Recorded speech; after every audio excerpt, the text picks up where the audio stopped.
दरवर्षी modern English school Ashadhi एकादशीच्या दरम्यान संपूर्ण गावामध्ये वारीचं आयोजन करत असते।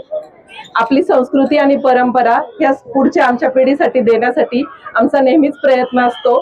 आषाढी एकादशीच्या निमित्त आम्ही दरवर्षी ही वारी नेतो आणि दरवेळेस आम्ही एक संदेश देत असतो। यावर्षी आमचा संदेश आहे की पेपर फुटी, नीट पेपर फुटी किंवा इतर पेपर जे फुटलेले आहेत ते राजकारण, भ्रष्टाचार या संदर्भात आम्ही संदेश दिला आहे।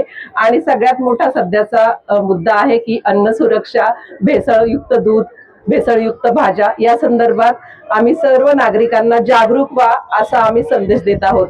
आमच्या पुढच्या पिढीने हा वारसा, परंपरा सतत जोपासावी, पुढे न्यावी हा आमचा प्रयत्न आहे आणि त्या संदर्भात आम्ही आज इथे पथनाट्य सादर केलेलं आहे। सर्व ग्रामस्थांनी आम्हाला भरभरून प्रतिसाद दिला त्याबद्दल धन्यवाद। अन्न भेसळ पाहण्यासाठी आणि तुमच्या आमच्या आरोग्याची ढाल बनण्यासाठी घेऊन येत आहोत एक खास पथनाट्य।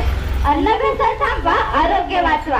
अन्न भेसळीचा उघडू बुरखा, जागा व्हावो नागरिक ऐका। खातो काय नि पितो काय, आरोग्याची लागली वाट। अन्न भेसळ थांबवा रे, नका करू आयुष्याची थाटमाट। दूध म्हणजे अमृत मानलं, लहान मोठ्यांनी आवडीने प्यायलं, पण आजच्या या दुधाची काय आहे कहाणी? सकाळी सकाळी कप्पर चहा पिऊन होतो तो ताजा तवाना, पण या दुधाच्या नावाखाली कसला रंग पहा। दुधात नक्की पाणीच आहे की डिटर्जंट आणि युरियाचा हा सरा? सांगा मला, या पांढऱ्या अमृताचा नक्की कसला हा घोळ मोठा? पांढरं दिसतं ते सगळंच दूध, लोकांच्या डोळ्यात फेकतो दूध। कमी खर्चात जास्त नफा, हाच आहे आमचा खरा गुड।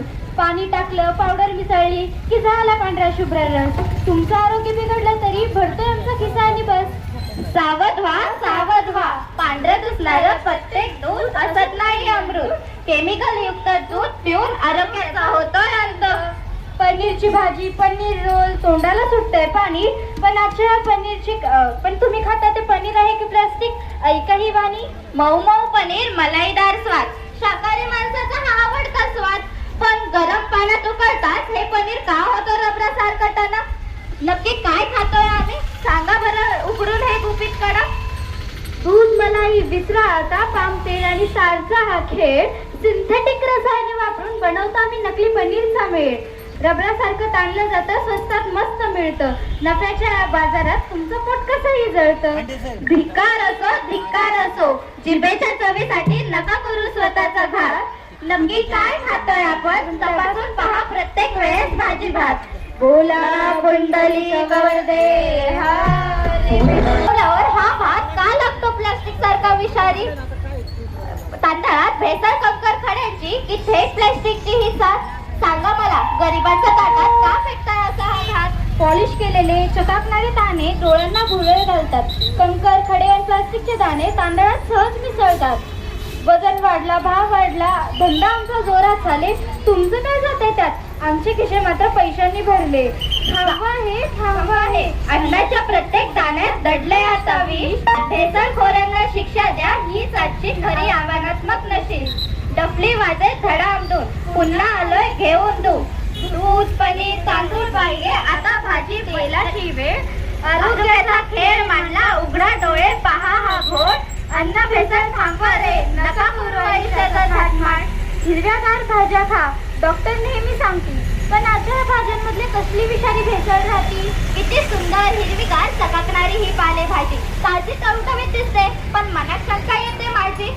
केमिकलचे फवारे मारून का तर भाज्यांचा रंग इतका कडक हिरवा? सांगा मला, हा निसर्गाचा रंग आहे की कॉपर सल्फेटचा विषारी देखावा? मळकट भाजी कोणी न घेई, टवटवीत भाजीलाच मागणी। ऑक्सिटोसिनचे इंजेक्शन आणि केमिकलच्या रंगाची हीच खरी कहाणी।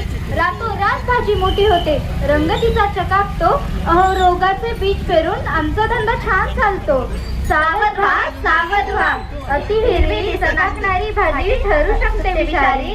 घरी आणून स्वच्छ धुवा, मगच शिजवा भाजी भाकरी।